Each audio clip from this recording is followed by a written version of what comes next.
ఇసుక ప్రభుత్వం ఒక విధానం అంటే నేను మొదటి నుంచి కూడా ప్రభుత్వం అనేది గవర్నమెంట్ అనేది అడ్మినిస్ట్రేషన్ చేయాలి కానీ వ్యాపారాలు చేయకూడదు అనేది. దాంట్లో రెండు బిగ్ మిస్టేక్స్ వచ్చి, ఒకటి ఇసుక, మందు. ఆ రెండు వ్యాపారాలు గవర్నమెంట్ చేయాల్సిన వ్యాపారాలు కాదు, అది థర్డ్ పార్టీ చేయాల్సిన వ్యాపారాలు, మనం అడ్మినిస్ట్రేషన్ చేయాలి. దానివల్లనే మొత్తం చెడంతా మూట కట్టుకున్నామనే ఒక అపవాదం ఉంది. స్టిల్ ఈ గవర్నమెంట్ కూడా అదే కంటిన్యూ చేస్తుంది. వాళ్ళు ఏదైతే మారుస్తామన్నారో వాటిని మార్చకుండా తిరిగి అదే కంటిన్యూ చేయడం జరుగుతుంది. ఇట్స్ వాళ్ళ ఇది. ఇసుక అనేది ఉచితం అన్నారు, అది ఏ విధంగా దొరుకుతుందో మనందరికీ తెలిసింది. బట్ మేబీ ప్రజల చేత ఎన్నుకోబడి ఉంటే we have to give time for them. వాళ్ళకు కూడా టైం ఇచ్చి దాని మీద ఏ విధంగా రియాక్ట్ అవుతారు, ఏ విధంగా చేస్తారు, చేయకపోతే ఒక ప్లాట్ఫామ్స్ మీద ఏ విధంగా మన రెస్పాండ్ కావాలా, మహిళలకి ఇచ్చే దాంట్లోకి వచ్చి ఏ పథకాల గురించి కాబట్టి. సో దాని గురించి మనం పెద్దగా ఆలోచించాల్సిన అవసరం లేదు. దాని గురించి ఇది అనేది నా ఫీలింగ్. అయితే నేనైతే ఈ ఇయర్ ఎండ్ వరకు కూడా వాళ్ళకు ఇవ్వాలి, టైం ఇవ్వాలి. ఇప్పుడు రోజు మనం ఉన్నప్పుడు తెస్తూ ఉంటే అప్పుల వారం అని, మంగళవారం అని అంటుంటే, ఇప్పుడు చూస్తుంటే దగ్గర 32,000 కోట్లు డిఫరెంట్ రూపాల్లో తీసుకొని వచ్చారు. మరి అది ఎక్కడ ఖర్చు పెడుతున్నారో, ఎవరు ఖర్చు పెడుతున్నారో, ఎలా ఖర్చు పెడుతున్నారో కూడా తెలియటం లేదు. సో అది దాని గురించి ఒకటి. రెండోది చెత్త పన్ను. అప్పుడు వేసినప్పుడు చెత్త పన్ను వేసినందుకు చెత్త ముఖ్యమంత్రి అని కూడా మాట్లాడడం జరిగింది. చెత్త పన్ను అనేది చెత్తను కలెక్ట్ చేసుకోవడానికి ఖచ్చితంగా ప్రపంచ దేశాల్లో కావచ్చు, ఏ దేశంలో కూడా శానిటేషన్ బాగుండాలి అంటే ఖచ్చితంగా ఆ చెత్తను కలెక్ట్ చేసుకోవడానికి ఎవరికో ఒకరికి అప్పచెప్పాలి. లేదంటే నువ్వు తీసుకొని పోయి డంప్ యార్డ్లో వేయలేము కదా, మనమంతా చెత్త తీసుకొని పోయి. సో దాని ఒక మెకానిజం ఉండాలి. సో ఆ రోజు ప్రతిపక్షంలో ఉన్నప్పుడు వాళ్ళు మాట్లాడినారు ఆ విధంగా వేయకూడదని. కానీ ఇప్పుడు మళ్ళీ వేయచ్చు, అది చెయ్యొచ్చు అనే పద్ధతిలో వాళ్ళు కూడా ఇంప్లిమెంట్ చేస్తున్నట్టు. పవన్ కళ్యాణ్ గారు కూడా అది మళ్ళీ ఎక్కడో ఇంప్లిమెంట్ చేస్తున్నట్టు నేను చూశాను. వెదర్ అది కరెక్టా తప్ప అని కూడా నాకు తెలియదు. కానీ ఖచ్చితంగా చెత్త కలెక్ట్ చేయడంలో మాత్రం నేను అప్పుడు సమర్థిస్తున్నాను, ఇప్పుడు సమర్థిస్తున్నాను. అది పవన్ కళ్యాణ్ గారు అది వేసి ఉన్నా కానీ అది కరెక్టే. ఎందుకు అంటే ఖచ్చితంగా నీ ఇంటి చెత్తను నువ్వు తీసుకొని పోయి డంప్ యార్డ్లో వేయలేవు. ఎవరో థర్డ్ పార్టీ తీసుకోవాలా, తీసుకొని పోయి అది తడి చెత్త పొడి చెత్తగా వేరు చేయాలా, దాన్ని సాగ్రిగేట్ చేసుకొని తీసుకోకపోతే దానివల్ల ఏదైనా ఉపయోగం ఉంటుంది. సో దాన్ని ఆ రోజు వాళ్ళు ప్రతిపక్షంలో రాజకీయంగా వాడుకోవచ్చు, కానీ ప్రజల శ్రేయస్సు కోసం అయితే దట్స్ బెటర్. లేకుంటే మొత్తం చెత్త అంతా తీసుకొని పోయి కాలువలలో వేస్తారు, ఇంటి ముందర వేస్తుంటారు. దానివల్ల రోగాలు ఇవి తప్ప వేరేది ఏది రాదు. సో అది ఆ రోజు వాళ్ళకి తెలియకపోయి ఉండొచ్చు, తెలిసిండొచ్చు, కానీ రాజకీయంగా ఏదో ఒకటి నిందాన్ని వేస్తుండే. ఇప్పుడు మళ్ళీ ఇంప్లిమెంట్ చేస్తున్నారని నేను అనుకుంటున్నాను. ఆ విధంగా చేస్తేనే దానివల్ల ఉపయోగం ఉంటుంది. రెండోది వచ్చి ద మెయిన్ వచ్చి రీసర్వేకి అదేదో జరిగిపోతుందని వద్దు అని చంద్రబాబు నాయుడు చెప్పినారు.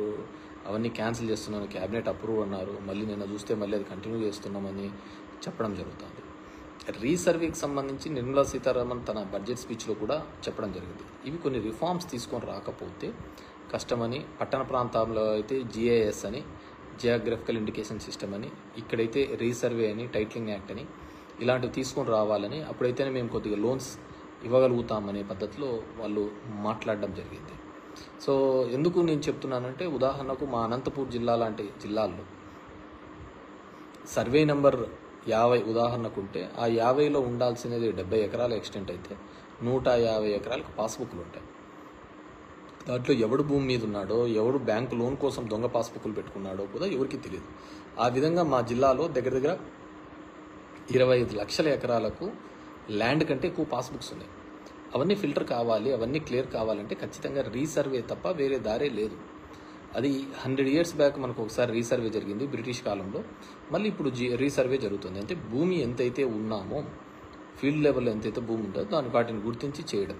కానీ పొలిటికల్గా వాడుకొని వాటిని ఆ విధంగా చేయకూడదు, రీసర్వే అనేది నిలిపేస్తాము, దీనివల్ల అందరికీ ఇదని, మీ భూములన్నీ జగన్మోహన్ రెడ్డి తీసేసుకుంటాడని ఒక కంప్లీట్ ఒక నెగిటివ్ ప్రచారం అయితే మొదలు పెట్టడం జరిగింది. ఏ విధంగా తీసుకుంటాడు జగన్మోహన్ రెడ్డి?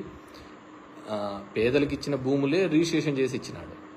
అలాంటిది ఏ విధంగా తీసుకుంటాడు అనేది కూడా ఆలోచించలేరు అనుకుంటే డెఫినెట్గా నిజం నోరు దాటే లోపల అబద్ధం ఊరంతా చుట్టేసుకొని వచ్చినట్టు జరగాల్సిన నష్టం జరిగిందనేది అందరి యొక్క భావన. కానీ రీసర్వే లాంటివి డెఫినెట్గా ఇట్స్ అ రిఫార్మ్, అలాంటివి జరిగే తీరాలి.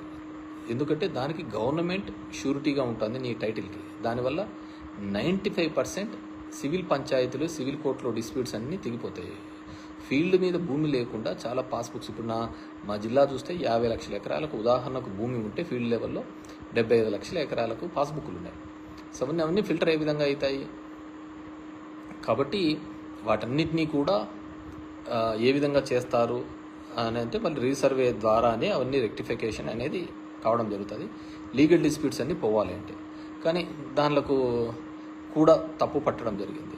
సో అందుకే నేను చెప్తున్నాను కదా, ఏమేమి చెప్పారు, ఏదేది చెప్పారు, ఇవన్నిటినీ కూడా అందరము కూడా పొలిటికల్, సరే ప్రజలకు ఆవేదన ఉండేది ఉంటుంది. సో నాకు అది చూస్తున్నప్పుడు ఈ ప్రస్థానం సినిమాలో సాయి కుమార్ డైలాగ్ గుర్తుకొస్తుంది, ప్రతి మనిషిని కదిలించేది ఒక ఆశ ఒక్కటే అని.